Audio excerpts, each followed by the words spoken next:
ಮಾಡ್ತೀರಾ ಶಾಲೆಯಲ್ಲಿ? ನಾವು ಫಸ್ಟ್ ಬರ್ಬೇಕು, ಎಸಿ ಮಾರ್ಕ್ಸ್ ಹೋಗ್ಬೇಕಂತೇಳಿ ಪಠ್ಯ ಮಾತ್ರ ಓದ್ತೀರಲ್ವಾ?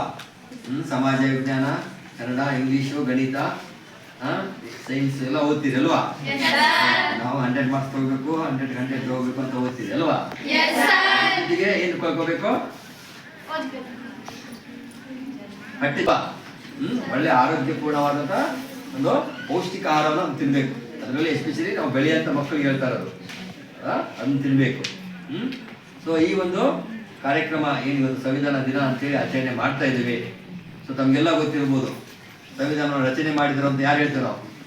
ನಿಮಗೆ ಯಾವುದೇ ನಿಮ್ಮದೇ ಆದಂಥ ಸಂವಿಧಾನ ಇಲ್ಲ ಅಲ್ವಾ? ನಿಮಗೆ ಸ್ವಾತಂತ್ರ್ಯ ನಾವು ಕೊಡೋದು ಹೇಗೆ ಅಂತ ಹೇಳಿ ಸಂದರ್ಭದಲ್ಲಿ ಸ್ವಾತಂತ್ರ್ಯ ದೊರೆತ ನಂತರ ಒಂದು ಕರಡು ಸಮಿತಿಯನ್ನು ರಚನೆ ಮಾಡಿದರು ಡಾಕ್ಟರ್ BR ಅಂಬೇಡ್ಕರ್ ಅವರ ಅಧ್ಯಕ್ಷತೆಯಲ್ಲಿ.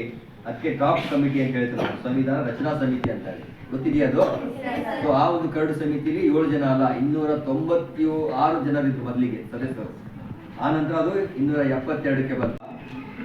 ಸೊ ಅದರಲ್ಲಿ 13 ಜನ ಮಹಿಳೆಯರಿದ್ದಂಥ ಒಂದು ಸಮಿತಿಯಲ್ಲಿ ಏನು ಮಾಡಿದ್ರು ಅವರು? ಬೇರೆ ಬೇರೆ ದೇಶಕ್ಕೆ ಹೋದ್ರು. ಅಮೇರಿಕಾ, ಇಂಗ್ಲೆಂಡ್, ಆಸ್ಟ್ರೇಲಿಯಾ, ರಷ್ಯಾ ಎಲ್ಲ ದೇಶಗಳಿಗೆ ಹೋಗಿ ಅಲ್ಲಿ ಇರ್ತಕ್ಕಂಥ ಸಂವಿಧಾನಗಳನ್ನು ಅಧ್ಯಯನ ಮಾಡಿದರು. ಗೊತ್ತಾಯ್ತಾ? ಸೊ ಆ ಸಂವಿಧಾನ ಅಧ್ಯಯನ ಮಾಡಿ ನಮ್ಮ ಭಾರತಕ್ಕೆ ಯಾವ ರೀತಿಯ ಒಂದು ಸಂವಿಧಾನ ಬೇಕು ಅನ್ನೋದನ್ನ ರಚನೆ ಮಾಡಿದ್ರು. ಅಂದ್ರೆ ಡ್ರಾಫ್ಟ್ನ ತಯಾರು ಮಾಡಿದ್ರು. ಅದಕ್ಕೆ ಹೇಳ್ತಾರೆ ಕರಡು ಸಮಿತಿ. ಆ ಕರಡನ್ನ ನಮ್ಮ ಭಾರತ ಸಂವಿಧಾನ ಕರಡನ್ನ ತಯಾರು ಮಾಡಿ ಅದನ್ನೇನು ಮಾಡಿದ್ರು? ಸಂವಿಧಾನ ಸಮಿತಿಯವರಿಗೆ ನೀಡಿದ್ರು. ಸಂವಿಧಾನ ಸಮಿತಿಗೂ ಒಬ್ಬರು ಅಧ್ಯಕ್ಷರು ಯಾರು ಗೊತ್ತಾ?